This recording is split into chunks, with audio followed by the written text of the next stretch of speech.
que aumentan los factores de riesgo cardiovascular en nuestro medio. Las personas que no hacen actividad física tienen mayor posibilidad de entre un 20 a 30% de morir prematuramente que aquellas que hacen actividad física lo suficiente. Es por eso que nosotros, tanto especialistas como nivel primario de atención médica, tenemos que trabajar mucho con los factores de riesgo para tratar de revertir esta problemática a nivel mundial. Entonces, ¿qué entendemos por enfermedad cerebrovascular? Entonces, enfermedad cerebrovascular es una alteración neurológica repentina, súbita, secundaria a una disfunción vascular focal en el tejido cerebral. Esto ocasiona un desequilibrio entre el aporte y la demanda de oxígeno en el tejido cerebral. A esto conocemos con el nombre de evento cerebrovascular isquémico. La alteración, daño a nivel del vaso sanguíneo, de la integridad vascular, la ruptura de estos vasos, en cambio lo conocemos como evento cerebrovascular hemorrágico. Todos estos síndromes con características clínicas de desarrollo rápido, debido a una perturbación focal de la función cerebral dada por el origen vascular y que puede durar entre 24 horas o prolongarse en el tiempo. La alteración transitoria o permanente de este flujo sanguíneo a varias áreas del encéfalo produce trastornos de coagulación cerebral y daño cerebral permanente. Entonces, a nivel general, nuestros pacientes van a referirse con el término embolia cerebral, una embolia cerebral, una apoplejía, un infarto, o lo más frecuente que escuchamos decir nosotros es un derrame cerebral, ¿sí? Entonces, antiguamente manejábamos el término de isquemia cerebral transitoria y hablábamos de que era una disfunción neurológica transitoria, cuyas manifestaciones clínicas y déficits motores ocasionales que existían en los pacientes mejoraban dentro de las 24 horas. Pero actualmente con el desarrollo y el uso de la resonancia magnética nuclear se ha demostrado que el daño ya permanente a nivel cerebral en estos procesos de isquemia. Entonces es por eso que a nivel de Europa se está ya aboliendo este término. Ya no lo utilicemos como isquemia cerebral transitoria. Simplemente es isquémico y hay daño cerebral demostrado por resonancia magnética. Para clasificar mejor a la enfermedad cerebrovascular, hablamos de un evento cerebrovascular isquémico, hemorrágico o también trombótico a nivel de venas cerebrales. El evento cerebrovascular isquémico ocurre en mayor proporción que el hemorrágico. Así es, hasta un 80%. La isquemia cerebral transitoria un 20% y ya el infarto isquémico en un 80%. Esto puede ser causado por obstrucción en el flujo de sangre que llega al cerebro. Puede estar dado por varios factores como aterosclerosis, problemas cardioembólicos, enfermedades vasculíticas del pequeño vaso o en algunos casos incluso puede ser indeterminado. Aquellos eventos hemorrágicos suelen ocurrir de un 15 al 20% del total de los eventos y la hemorragia puede ser intracerebral, intraparenquimatosa o subaracnoidea. Intracerebral en un 10 a un 15% y subaracnoidea en una menor proporción, 5 a 7%. Todo esto causado por la ruptura de algún vaso sanguíneo a nivel cerebral. Y también las trombosis venosas cerebrales que se pueden dar en contextos de otras patologías, como por ejemplo procesos embólicos. Un momentito, no puedo pasarla. Ya. Entonces, un ejemplo de la obstrucción, ruptura de un aneurisma aquí, cómo produce obstrucción, un proceso isquémico por mala circulación que deja sin circulación al vaso sanguíneo y produce necrosis posterior en el tejido cerebral. Entonces, la oclusión de un vaso cerebral genera una consecuente obstrucción del flujo sanguíneo. No tenemos flujo sanguíneo cerebral, Por lo tanto, esas neuronas van a padecer de hipoxia, anoxia y van a producir apoptosis, muerte celular de la neurona. Se va a desencadenar una cascada de eventos bioquímicos que inician con la pérdida de energía del ATP que necesita la célula para trabajar y que terminan en la muerte neuronal.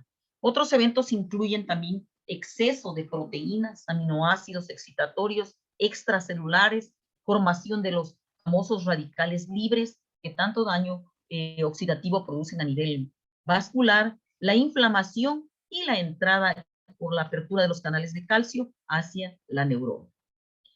Existe degeneración, en cambio, en el proceso hemorrágico va a existir degeneración en la capa media del vaso sanguíneo hasta llegar a la muscular con hialinización de la capa íntima y formación de microhemorragias y trombos intramurales. La ruptura del vaso ocurre frecuentemente en los sitios de bifurcación, en donde la degeneración de las capas es aún más prominente. Cuando hablamos de epidemiología, hablamos que es la segunda causa, el evento cerebrovascular es la segunda causa de muerte y la primera causa de invalidez en los adultos. Y esta generalmente siempre va precedida de enfermedades cardíacas, de enfermedades metabólicas o tumorables, que en su mayoría son prevenibles. Y es por eso que la OMS-OPS llama la atención en esta patología para que trabajemos a nivel de los factores de riesgo. El evento cerebrovascular tiene una incidencia mundial de 1.5 a 4 casos por cada 1000 habitantes y una prevalencia de 8 a 20 por cada 1000 habitantes. Actualmente ocupa el 6º lugar como causa de muerte entre la población general, 4º lugar en el género femenino y 6º en el masculino. O sea, estamos más expuestas las mujeres a sufrir un evento cerebrovascular. Cuando hablamos de evento cerebrovascular, siempre va a venir a nuestra mente los factores de riesgo. Y siempre que hablemos nosotros de factores de riesgo, nos vamos a recordar que tenemos aquellos factores que son modificables y aquellos factores que no son modificables. Muy importante, los no modificables: edad, sexo, raza y los polimorfismos genéticos. Porque esto nos da ya una pauta de cómo está nuestro paciente y que nosotros tenemos que trabajar más en aquellos factores modificables, como son hipertensión arterial, la diabetes, la dislipidemia, el tabaquismo, el sedentarismo de nuestros pacientes, las comorbilidades cardiovasculares y otros eventos que nos pueden ocasionar un proceso embólico cerebral. Miren que ahí claramente dice que 70% de estas causas son evitables y esas son en las que tenemos que nosotros poner atención y trabajar para prevenir estos procesos. La valoración clínica inicial siempre la vamos a hacer con una buena historia clínica. En caso de que no haya quien nos dé una historia clínica, dejaremos pendiente para complementar la parte de la anamnesis y nos dedicaremos a hacer una buena exploración física para, según eso, saber qué exámenes de laboratorio, qué métodos de imagen vamos a utilizar para poder complementar nuestro estudio. A nivel de toda Latinoamérica, se está implementando el programa de ACV, código ACV, donde nos dan 3 pautas iniciales básicas que a nivel primario nosotros podemos descubrir que nuestro paciente va a tener un evento cerebrovascular. Y estas escalas de evaluación prehospitalarias están dadas por el Stroke de Cincinnati, con déficits faciales, anormalidades en la sensibilidad de las extremidades y procesos del habla. Si nosotros encontramos ya una alteración a este nivel, no duden en remitir al paciente, en controlar especialmente presión arterial y glicemia para referir a un centro de mayor especialidad para que se continúen los estudios. Entonces, así tenemos que con esta escala de Stroke de Cincinnati, si el paciente tiene uno de estos 3 factores, tiene el 72% de probabilidad de un evento cerebrovascular. Entonces, es por eso que el código ACV toma estas pautas para mejorar la calidad de atención del paciente y determinar inicialmente qué pacientes son candidatos o no de trombolisis. Cuando tiene 2 de estas pautas, aumenta la probabilidad de evento cerebrovascular ya a un 85%. Entonces, esto es lo que les decía del código ACV.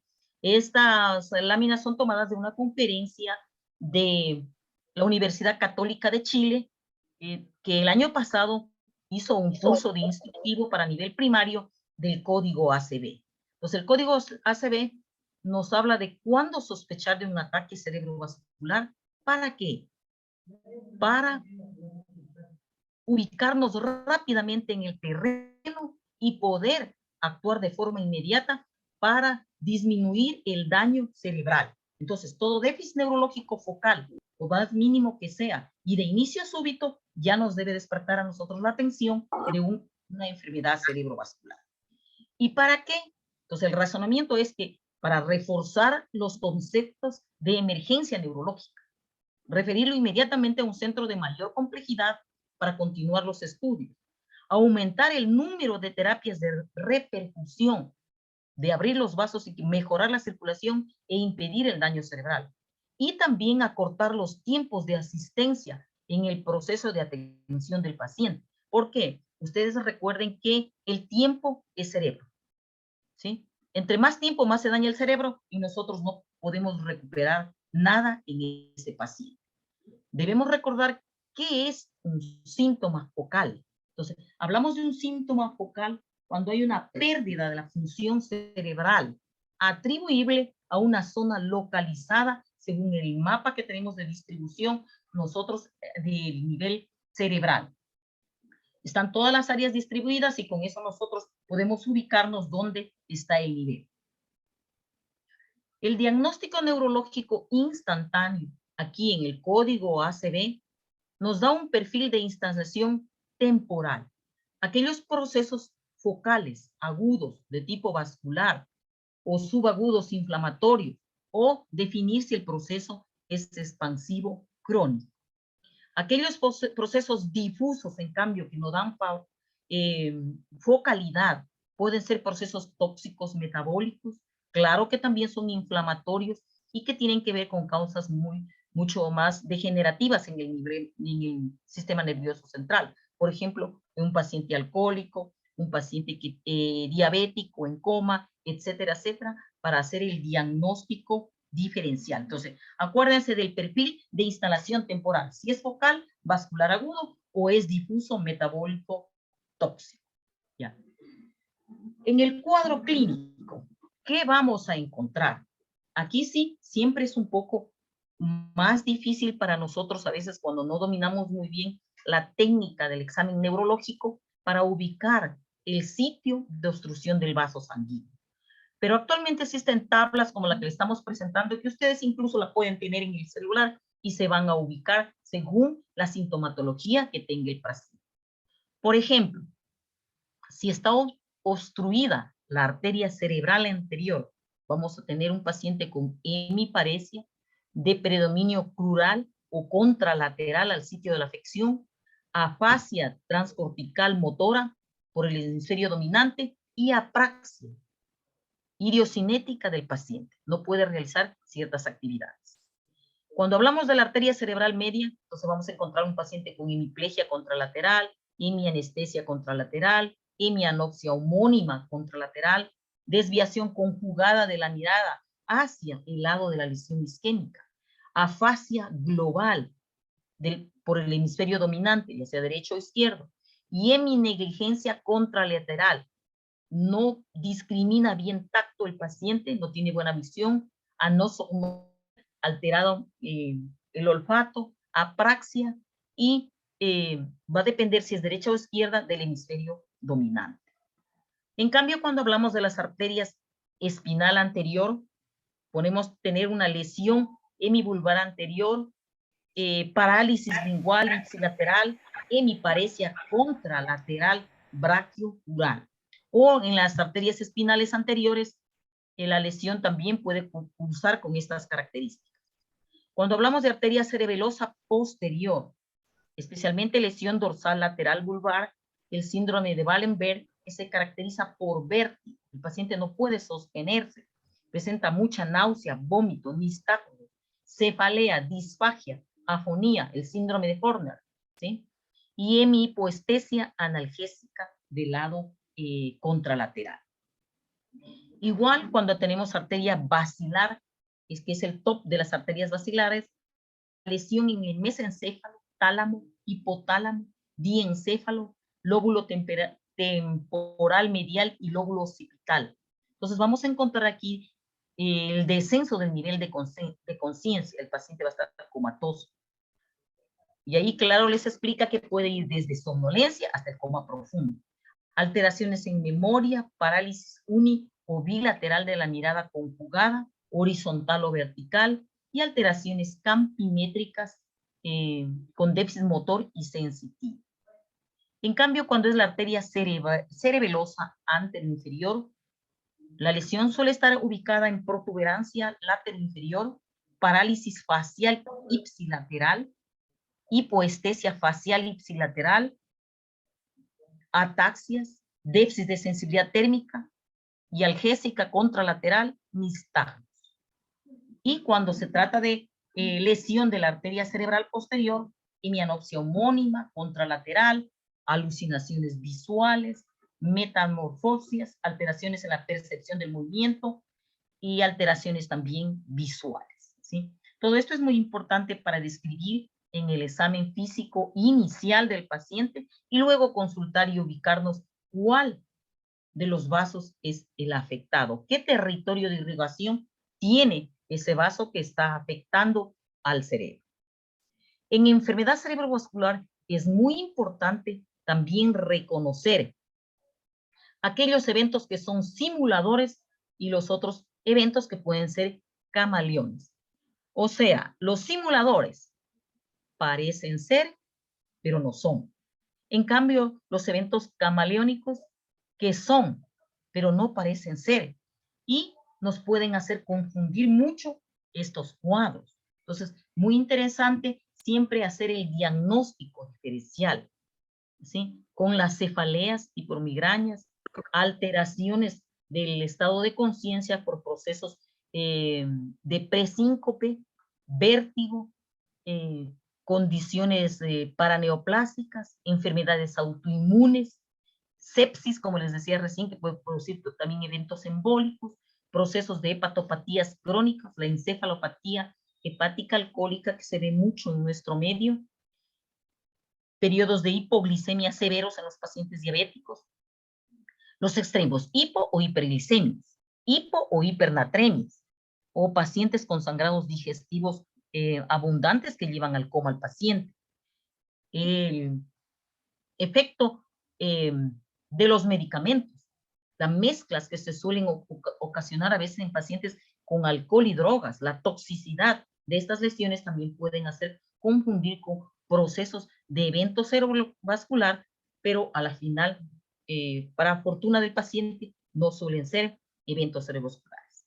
Pero en cambio, los efectos camaleónicos, estos sí son eventos cerebrovasculares, pero nosotros podemos confundirlos inicialmente y dar el alta del paciente de observación a su domicilio cuando en el contexto básico del paciente sí ha habido una lesión vascular cerebral, ¿sí?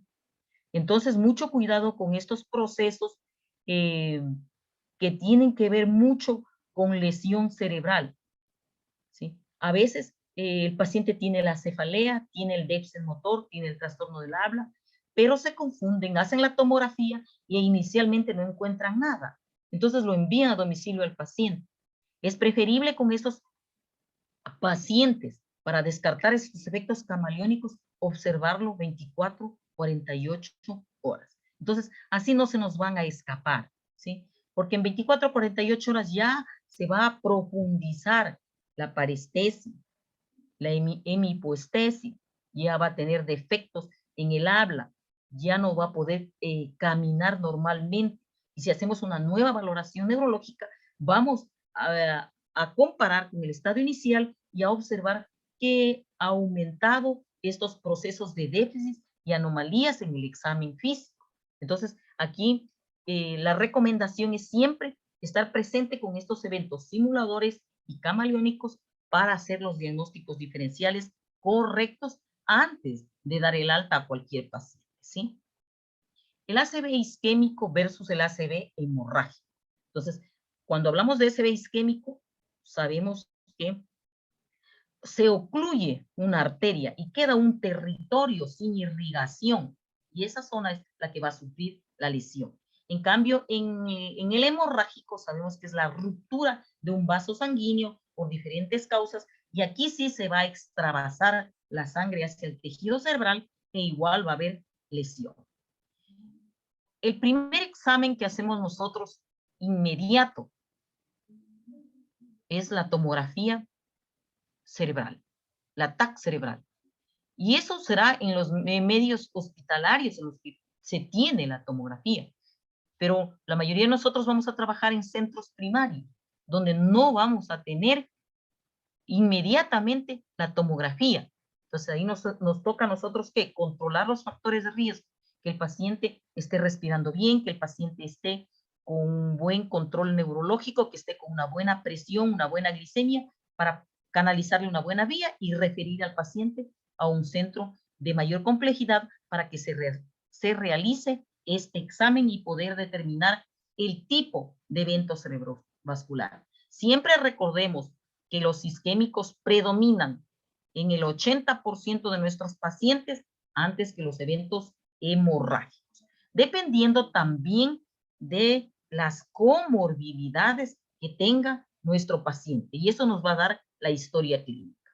Entonces, en la evaluación inicial, según el código ACV, nosotros buscamos, hay falla en esos tres aspectos neurológicos que decíamos, el habla, la sensibilidad, la deambulación del paciente, para poder hacer inicialmente la petición de exámenes. ¿Y qué vamos a pedir? En todo paciente, recuerden que nosotros hacemos inicialmente una biometría, una BCG, PCR, glucosa, urea, creatinina.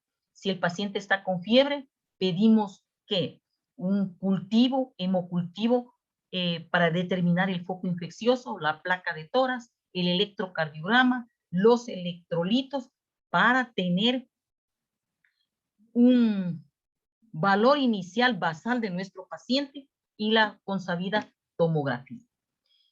Recuerden, no vamos a ingresar mucho en esto de las imágenes neurológicas, porque me parece que en la tarde tienen una conferencia más específica y exclusiva solo de la utilidad de los métodos radiológicos de estudio, y ahí lógicamente la doctora les ha de hablar de lo que es la tomografía versus la resonancia magnética.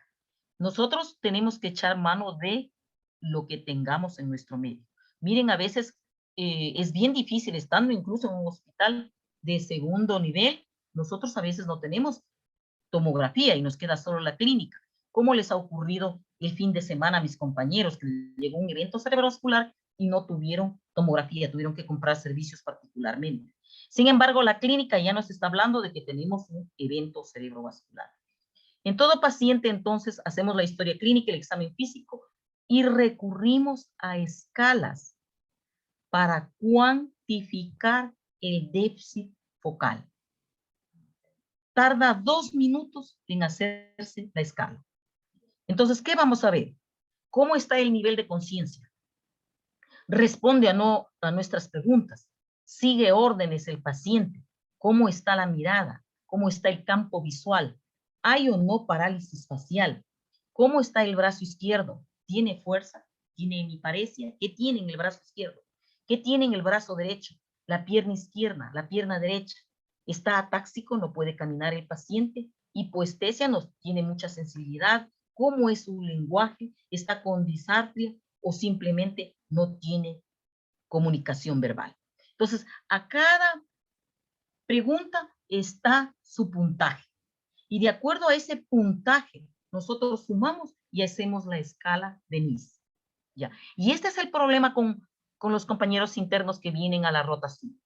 Paciente con evento cerebrovascular, signos vitales, y no ponen la escala. Es muy importante esta escala para saber si nuestro paciente está mejorando o está empeorando en su evolución. Entonces, miren, punto 1 es mínima la alteración, 2 a 5 leve, 6 a 15 una alteración ya moderada, 16 a 20 significativo, mayor de 20 grave. Incluso esta escala nos sirve para saber a dónde lo derivamos a nuestro paciente. Lo vamos a ingresar en clínica, lo vamos a ingresar en observación o directamente tiene que pasar a la terapia intensiva. Ya. Menos de 10 puntos muy probablemente sea un infarto lacunar, pero aquellos pacientes que tienen puntajes mayores a 17 puede ser una oclusión de la arteria cerebral media y eso ya es mucho más grave, ¿sí? Entonces aquí sabemos cuándo tenemos que derivar, cuándo tenemos que interconsultar también a nuestro paciente a la terapia intensiva o a neurocirugía. La escala de ranking modificada. Esto nos ayuda mucho para la discapacidad y el resultado de nuestro paciente durante su hospitalización. Entonces, 0 puntos, un paciente asintomático. 1 punto, paciente que tiene síntomas, pero sin discapacidad. Puede levantarse, hacer el baño, puede servirse con su propia mano los alimentos, etcétera, etcétera. Puntaje 2, el paciente es autónomo, pero dejó ya de hacer algo. Ya no se puede levantar por sí solo, precisa de ayuda para que le den de comer, para vestirse, para hacer sus actividades de la vida diaria. Puntaje 3, una discapacidad leve. Necesita ayuda puntual, pero sí camina solo. Puntaje 4, discapacidad moderada. Necesita ayuda para casi todo, pero puede quedarse solo por más allá de 2 horas. ¿Sí? Puntaje 5, una discapacidad ya severa, dependiente para todo durante las 24 horas del día. Y paciente 6, aquel paciente que está próximo a fallecer. Estas escalas incluso nos sirven a nosotros para posteriormente, después de un evento cerebrovascular, ayudar para que ese paciente en los 6 meses restantes se califique su discapacidad. La escala de ranking modificada también nos habla de que aquellos pacientes que tienen de 0 a 1 puntaje son pacientes asintomáticos que pueden ser controlados tranquilamente a nivel primario. Pacientes autónomos que dejan de hacer algo, ya nos toca directamente volver a valorar dentro de un mes, dentro de 6 meses, a ver si ha aumentado o no su discapacidad y poder vigilar el control de estos pacientes. También se utiliza la escala de ranking de gráfico horizontal de barras acumuladas, especialmente en aquellos pacientes que se son sometidos a estudio por trombolisis en etapa de su stroke. Entonces, ahí determinan autonomía, dependencia y aquellos pacientes que están próximos a fallecer. Miren, nos sirven mucho esas escalas. Estas, a pesar de que son para procesos experimentales, también se utiliza bastante esta escala. Eso es para estudios. Ya, como les decía, la escala de ranking modificada horizontal de barras para aquellos pacientes que son sometidos a trombolisis para el control posterior de cómo está su autonomía, su dependencia y qué tan próximos están a fallecer. Ya. ¿Cuál es el manejo inicial del paciente con un evento cerebrovascular, con una enfermedad tromboembólica o hemorrágica cerebral? Entonces, siempre las medidas generales, acuérdense de eso. Valorar la circulación periférica, cómo está la presión arterial, cómo está la vía aérea permeable, si está ventilando bien ese paciente, si no necesita oxígeno o necesita oxígeno. Si el paciente tiene una escala de Glasgow, ¿sí?, menor a 8, eso nos está indicando ya que en cualquier momento nuestro paciente puede necesitar intubación y pasar a ser dependiente de máquina ventilatoria, y por eso nosotros tenemos que anticiparnos con la valoración de la UCI para que pueda ser recuperable ese paciente. Siempre la glicemia capilar y corregir hipoglicemias. Mantener la glicemia dentro de valores normales. Metas para nuestros pacientes normales 100, 110, ¿sí? O corregir las hiperglicemias en aquellos pacientes con historia de diabetes, ¿sí? Una glicemia menos de 200 y estamos tranquilos con ese paciente, ¿sí? Vigilar los extremos para que no haya mucha reacción adversa, controlar la comorbilidad del paciente diabético. El reposo siempre es absoluto en una camilla con barandales, generalmente para los pacientes mayores de 60 años que tengan riesgo alto de caída, y la cabecera elevada menos de 30 grados. La monitorización precoz de los signos vitales. Mantener la saturación de oxígeno mayor a 94%. Mantener una buena vía, ¿sí? Y eso lo podemos hacer canalizando 2 vías o simplemente a veces cuando ya hay tiempo en el hospital, la vía central. Administrar suero fisiológico, solución salina al 0.9%, de acuerdo a presiones, de acuerdo a estado urinario también del paciente, para mantener presiones arteriales entre 140 y 90. Y aquí es cuando yo les digo a los chicos, trabajen con tensión arterial media. ¿Por qué? Todo paciente con evento cerebrovascular tiene que tener una tensión arterial media menor de 110 para no decapitar tempranamente presión arterial y producir más daño a nivel cerebral. Acuérdense que si estamos hablando de presión arterial, estamos hablando de flujo cerebral sanguíneo también. Entonces, por eso no hay que decapitarlo y trabajar mejor con la tensión arterial que no sea mayor a 110. Entonces, nosotros hacemos la suma de las presiones arteriales y sacamos la TA media, ¿sí? Entonces, mantener presiones arteriales, ahí les pone un límite, menos de 220 y 120 la mínima. En todo caso, yo les digo siempre la tensión arterial media, no mayor de 110. Y si necesitamos bajar presión, ustedes ya recuerdan que lo mejor que hay es el labetalol. A pesar de que no tenemos en nuestro medio, tenemos que recurrir a los IECA. Siempre revisando la historia clínica del paciente, si él anteriormente ya manejaba algún antihipertensivo. Se nos recomienda no administrar aspirina hasta confirmar el diagnóstico por imágenes, ¿sí? Es isquémico, es hemorrágico. Una vez descartado el ACV hemorrágico con imágenes, y ahí sí vamos con los bolos de anticoagulantes o aspirina o clopidogel o algún otro antiagregante plaquetario en caso de evento cerebrovascular isquémico. Mucho cuidado con no administrar otros fármacos necesarios al momento, alimentos o líquidos por vía oral. Aquí tenemos que tener mucho cuidado, chicos.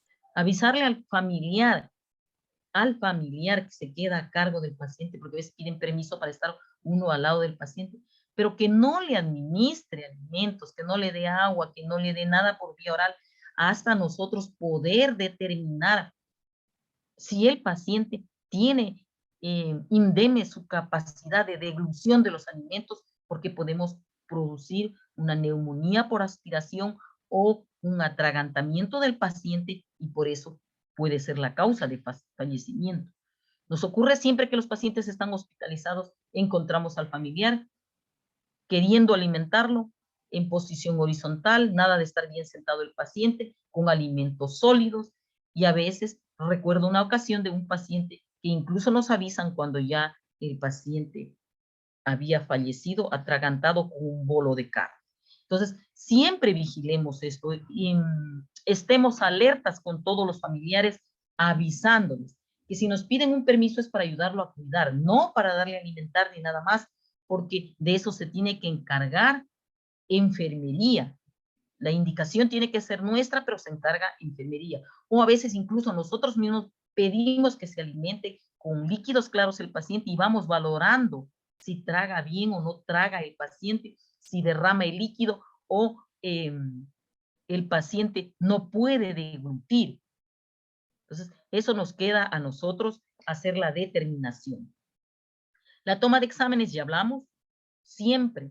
Biometría, BCG, PCR, hemograma completo. Tenemos que determinar cómo está la función hepática, cómo está la función renal, cómo están las plaquetas por las reacciones adversas de los anticoagulantes que utilizamos o de otra medicación nefrotóxica o hepatotóxica que vayamos a necesitar durante el tratamiento hospitalario de nuestro paciente. La velocidad de sedimentación, la creatinina, la urea, las pruebas de coagulación, los electrolitos, el electrocardiograma y la plaquita de tórax. Nunca se olviden de estos exámenes, son básicos y nos sirven para saber cómo ingresa nuestro paciente, ¿sí?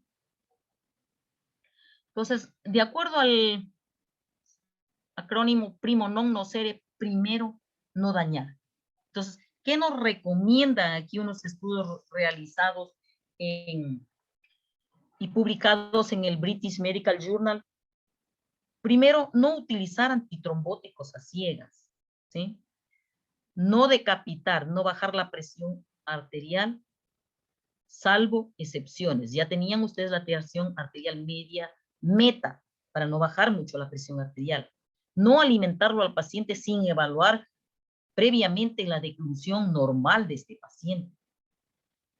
No debemos desestimar la terapia de repercusión solo por la duración de los síntomas del paciente. Esto ya cuando lo refiramos a nuestro paciente a tercer nivel, eso nos va a ayudar a determinar los neurólogos o los terapistas en caso de que consultemos a ellos.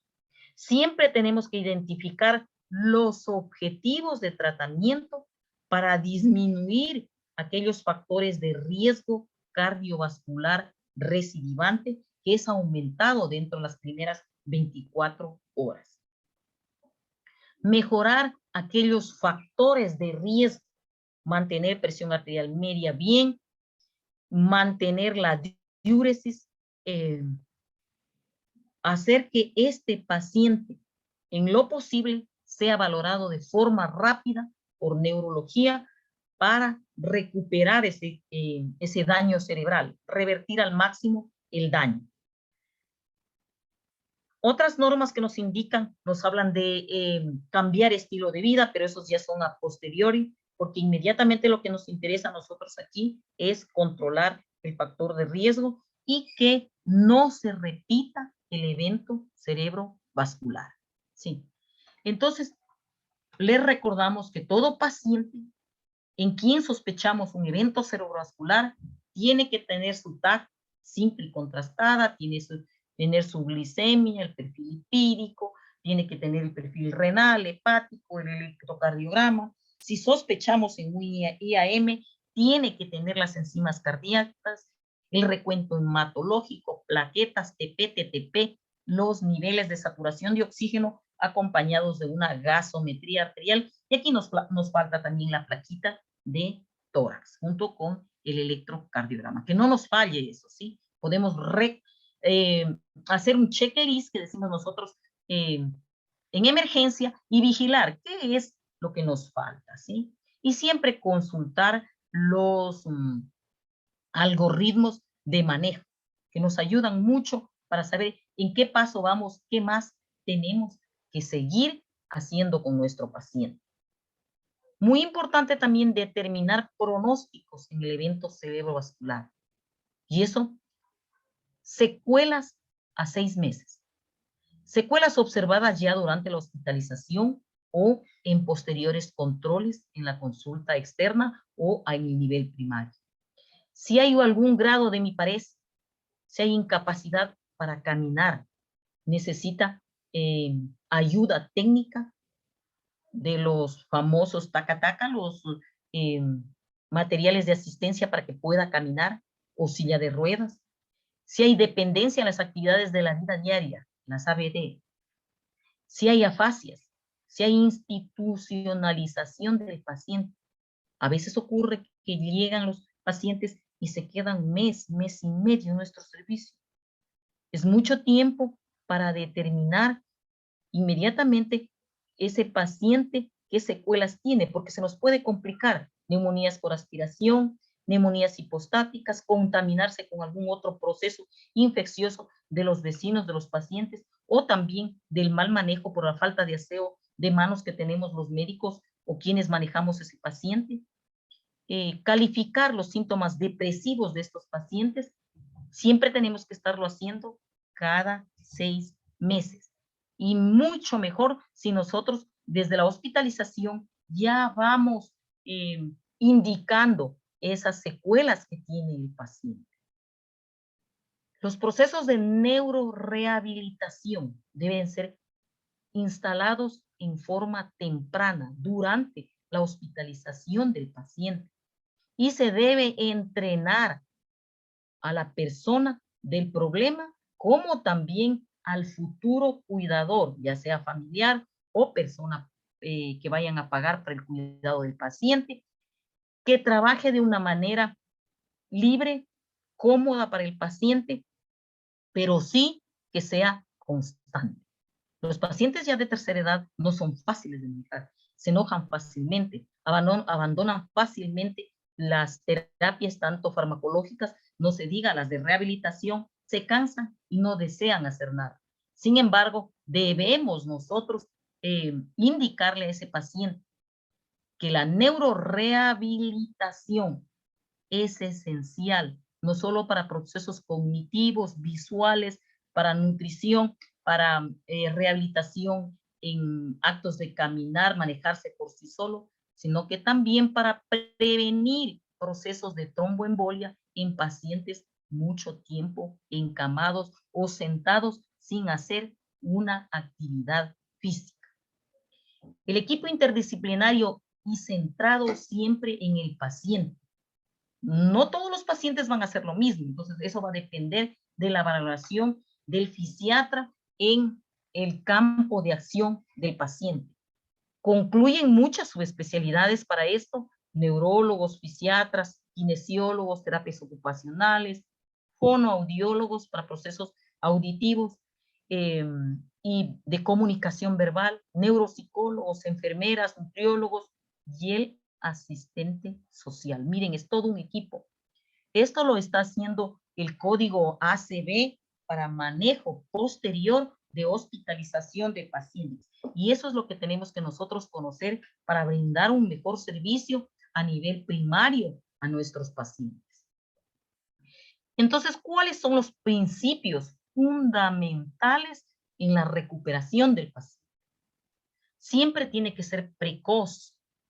Miren, intensa, coordinada, constante e individualizada para cada paciente. ¿Sí? Y esto tenemos que indicarle nosotros a los familiares. ¿Para qué? Para que ellos también colaboren en la coordinación y en la constancia de esa rehabilitación. Porque lo traen una o dos veces a veces a rehabilitación y ahí se cansa. Aprende uno solo y de ahí ese familiar se cansa y no hay un continuo asistencial de la rehabilitación que tiene que hacer el paciente en domicilio. La neuroplasticidad. ¿A qué hace referencia esto? Esto nos hace referencia a que el cerebro siempre está dispuesto precozmente a una recuperación. Modelos animales sugieren que existe una ventana de tiempo en la cual la respuesta es máxima a la rehabilitación. Y eso son las primeras semanas, los primeros meses, luego del evento cerebrovascular. Porque posteriormente, cuando ya el proceso se vuelve crónico, ya no es reversible el proceso. Entonces es por eso que no se debe retrasar la rehabilitación. ¿Sí? Existe una asociación clínica entre el inicio precoz de la rehabilitación y los mejores resultados para estos pacientes. ¿Sí? Siempre tengamos presente esto para poder educar a nuestros pacientes. Así tenemos que, en condiciones funcionales, aquellos que inician tempranamente la rehabilitación pueden volverse independientes. Otros mejorar y quedar con cierto grado o definitivamente el paciente pasa a ser totalmente dependiente de otras personas y encamado totalmente, donde la muerte es más, aumenta el factor de riesgo para que mueran tempranamente estos pacientes. Entonces, la rehabilitación nos va a mejorar la sobrevida y calidad de vida de nuestro paciente. Les traía a colación este artículo sobre recomendaciones de la AJA y la ASA, la Asociación de Stroke Americana, para atención primaria del paciente después de un accidente cerebrovascular. Estas declaraciones están hechas y sirven para el seguimiento a nivel primario del paciente. ¿Qué voy a hacer yo cuando tenga a nivel primario un paciente secuelar que ya estuvo hospitalizado con un evento cerebrovascular? ¿Cuáles son las estrategias de cuidado general que tengo que activar para controlar a ese paciente? La atención posterior del evento cerebrovascular tiene que ser un proceso interactivo de evaluación, tratamiento, retroalimentación, que lo vamos a aplicar en el tiempo adaptado a las necesidades de cada paciente. Y para ello no va a recurrir solo el médico, tiene que ser todo el personal del centro de salud. ¿Cuáles van a ser los objetivos para la atención post-evento cerebrovascular a nivel de la atención primaria? Entonces, brindar una atención centrada en el paciente. O sea, vamos a conocer a nuestro paciente cuáles son los factores de riesgo, qué grado de discapacidad tiene, qué grado de movilidad, tiene o no seguro, tiene o no apoyo familiar, tiene o no medios de sustentación económica para recuperarse el paciente, ¿sí? Eso es muy importante. Vamos a prevenir la lesión cerebral recurrente, porque el hecho que le haya dado un evento cerebrovascular nos pone sobre alerta a nosotros que en cualquier momento de su existencia nos puede volver a hacer nuevamente otro evento cerebrovascular, ¿sí? Tenemos que maximizar las funciones residuales del paciente en cuanto a habla, movilización, realización de actividades de la vida diaria. ¿Qué tenemos que hacer? Prevenir complicaciones tardías del evento cerebrovascular. Estoy en una conferencia, te llamo después. Tenemos que prevenir complicaciones tardías, no solo del evento cerebrovascular, sino que también de las comorbilidades de nuestro paciente. ¿A fin de qué? De optimizar la calidad de vida residual en este paciente. Hacerlo lo mejor tolerable para él y para la familia. ¿Qué prioridades especiales para la primera visita posterior al evento cerebrovascular tengo que tener? Revisar la epicrisis, la referencia del registro hospitalario, qué exámenes se hicieron, qué exámenes faltan por hacer para remitirlo a tiempo inmediato al paciente, solicitar el expediente del paciente, ya sea hospitalario y extrahospitalario, para comprender mejor el cuadro clínico de nuestro paciente, para tener una comprensión técnica de qué fue lo que pasó en ese evento cerebrovascular agudo. Generalmente las preguntas tempranas son, ¿qué miedos tiene nuestro paciente? Sí. Las consecuencias psicológicas que dejó en nuestro paciente y en la familia, porque esto atañe a toda la familia. Debemos clasificar la patogenia del ACV. ¿Fue hemorrágico, verdaderamente? ¿Fue isquémico? ¿Qué tratamiento específico tenemos que seguir nosotros? ¿Cuál es la comorbilidad predominante en nuestro paciente? Realizar e implementar un tratamiento urgente, si está indicado. Por ejemplo, si nuestro paciente fue dado el alta y tiene una obstrucción de la carótida y es candidato para revascularización carotidia, vamos a continuar con la terapia antiplaquetaria, vamos a continuar con las terapias de estatinas. Siempre tenemos que tener bien diseñado estos planes de tratamiento. Cuando nuestros pacientes son candidatos para terapia antiagregante plaquetaria doble, tenemos que instruir a nuestros familiares o a quién le va a cuidar al paciente, ¿sí? Si en verdad está tomando la medicación o no la está tomando. ¿Por qué? Ocurre que a veces los pacientes les da el cuidador, le ponen la mano, le dan la agüita y aparentemente él se la toma.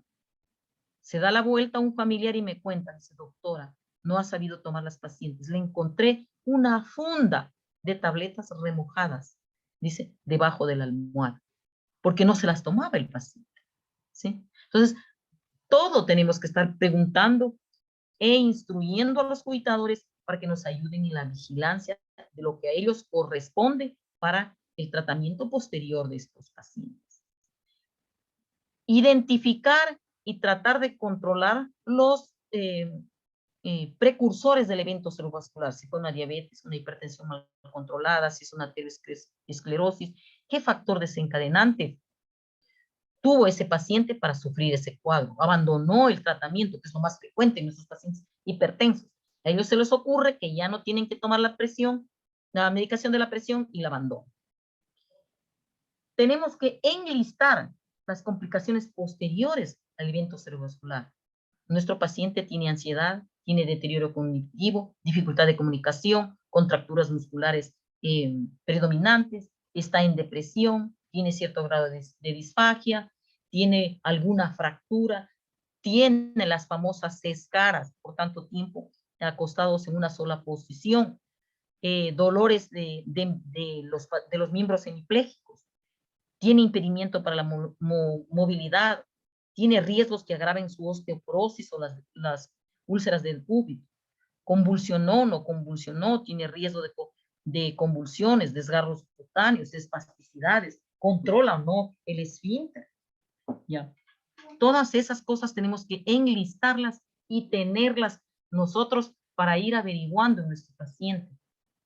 Es cierto que el periodo de consulta que nos dan es corto, que falta tiempo, pero en cambio ustedes, como ya están a nivel primario, lo citan al paciente y ya van completando todos estos checklists que tenemos que tener en cuidados con nuestros pacientes. Establecer, confirmar las perspectivas del paciente y su familia. Esto es muy importante, un buen grado de comunicación con la familia, ¿sí? Para que al paciente le den una acogida favorable, para que exprese todos sus miedos, sus aspiraciones futuras en aquellos pacientes que todavía pueden o dependen de un trabajo, si va a volver o no a trabajar, ¿sí? ¿Dónde se lo va a ubicar? ¿Cómo va a ser? ¿Necesita una reubicación en su trabajo o ya debe acogerse a una jubilación temprana? Todos esos aspectos deben estar manejados a nivel primario, pero no solo con ayuda de ustedes, sino también de trabajo social. Trabajo social juega un papel muy importante también aquí con el manejo de estos pacientes. Tenemos que tener el consentimiento informado del paciente, de los cuidadores, para cualquier otro procedimiento que necesitemos hacer en ese paciente. Muy importante, si ese paciente cuenta o no con la colaboración de la familia, si están en capacidad o no de pagar un cuidador o de solventar todos los gastos que implican estas enfermedades. Recuerden que ustedes lo van a recibir a nivel primario y la medicación que ustedes puedan administrarle ahí, tienen que hacerla conocer para que se compre esa medicación en el continuo asistencial del año, que no le falte a ese paciente. Y aquellos medicamentos que no pueda comprar el paciente, pues tendrán que hacerle una referencia cada 3 meses para que reciba en nivel superior o buscarle alguna otra forma de financiamiento de esa medicación a ese paciente. Tenemos que detectar las complicaciones y necesidades insatisfechas del paciente. Siempre acuérdense de la ansiedad, de los riesgos de fractura, del deterioro cognitivo progresivo en ese paciente, del riesgo de caída, de la fatiga, del dolor, de las úlceras, de las convulsiones y el riesgo enorme de tromboembolismos si el paciente no se moviliza. Algunas complicaciones podremos verlas simplemente a la entrada del paciente a la consulta, otras tendremos que estarlas investigando. Recuerden que la mayoría de reinternaciones que tenga que volver al paciente a nuestro hospital es dentro de los primeros 30 días, ¿sí? Y a veces no son por complicaciones neurológicas, más bien son por complicaciones que necesitan un manejo clínico e intervención asistencial a primer nivel. La depresión, muy prevalente en estos pacientes con secuelas de cerebro. Pero recuerden que a los 2 años, hasta el 25% de los pacientes presentan depresión. Pero ustedes tienen los manuales del MSP donde nos aconsejan cómo manejamos la depresión en estos pacientes de tercera edad y secuelares de un evento cerebrovascular. Lo importante es estarla averiguando siempre. ¿Cuáles son las necesidades insatisfechas más comunes determinadas mediante estudios en estos pacientes? La falta de comunicación, ¿sí? Tanto personal, familiar o con el médico. No realizarle el examen de detección del deterioro cognitivo temprano cada 6 meses, el mini mental test. No se maneja bien la depresión, el miedo que tienen los pacientes a caer o los familiares de que se les caiga el paciente. La falta de del continuo asistencial a nivel primario. No es posible que nuestro paciente llame secuelar de un ACV que recién sale del hospital, que le recomendamos que vaya a consulta en primer nivel y le den para 3, 4 meses la consulta, ¿sí? En eso nosotros tenemos que intervenir para que aquellos pacientes que verdaderamente necesitan se los agende en forma temprana, para hacer un buen seguimiento. La independencia de las actividades de la vida diaria. Lamentablemente, la mayoría suelen ser secuelares que no tienen actividad autónoma. Necesitan de un cuidador, necesitan de otra persona, incluso hasta de una silla de ruedas para su movilidad. El mal manejo del dolor, la falta de la rehabilitación física. Y hay otros que preguntan, ¿cuándo vuelvo a trabajar? Yo ya quiero volver a trabajar, pero su estado no lo permite, ¿sí? Y a aquellos varones jóvenes aún todavía les preocupa mucho su rendimiento sexual. Y en eso sí nosotros tenemos que apoyarnos para indicarle cuáles son los cuidados, cuáles son las mejores formas de realizar esta actividad. Porque recuerden, el paciente está vivo, no está muerto, ¿sí? Entonces, eso tenemos que siempre nosotros estar preguntando. ¿Cómo manejar espasticidades? ¿Cómo manejar la incontinencia urinaria o intestinal? El estreñimiento, que es muy frecuente en nuestros pacientes. Y siempre el factor de riesgo crónico, ¿sí? Siempre nos hacemos 2 preguntas importantes aquí. ¿Qué causó el evento cerebrovascular? ¿Y qué estamos haciendo nosotros para manejar correctamente ese factor de riesgo cardiovascular del paciente? En nivel primario es mucho más difícil. Yo ya trabajé en ese nivel y sé que es muy, muy difícil. Que generalmente los diseños de atención en estos pacientes tenemos que acomodarlo a la pobreza del paciente, a la falta de medicamentos en el área, la inseguridad alimentaria, el bajo rendimiento educativo que tiene ese paciente y ese familiar, que no nos van a colaborar con todo lo que queremos nosotros para cuidar a ese paciente y que tenemos que instruir cada vez que va a la consulta a los familiares. Facilitarle el acceso para la atención médica, para el transporte e incluso con trabajos otras determinantes sociales que influyen en la salud de este paciente. Y este es el desafío más grande que tiene el nivel primario de atención para estos pacientes. Nunca se olviden de involucrar a la trabajadora social para que nos ayude con esos pacientes, ¿sí? Siempre establecer el plan de acción.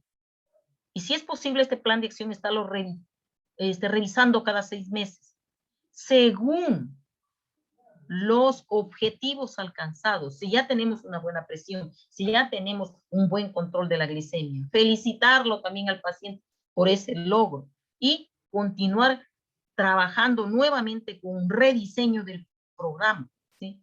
Nunca nos quedemos estáticos, solo ese programa lo vamos a seguir y con eso vamos a terminar de atender al paciente. No, siempre estemos identificando nuevos factores nuevos reactantes en ese paciente que pueda causar un problema y que sea difícil del manejo, ¿sí? Ahora tienen la posibilidad de los médicos de familia a nivel primario, implementar con ellos el programa, cómo van a hacer las visitas, qué van a hacer, qué van a buscar en estos pacientes, cómo vamos a ayudarlo a nuestro paciente, cómo vamos a involucrar a la familia del paciente. Y más que nada, la prevención de los eventos cerebrovasculares recurrentes en nuestro paciente, ¿sí? Tienen que saber que el riesgo de recurrencia se acerca al 8% en el primer año después de la CV. Después del primer año disminuye a 2%, o a veces puede incluso elevarse hasta el cuádruple más si no ha habido un buen control del paciente, ¿sí? Entonces, siempre existe el riesgo de recidiva, ¿sí? Y hasta aquí llegamos, chicos. Yo espero que les haya gustado esta conferencia. Quedó el link ahí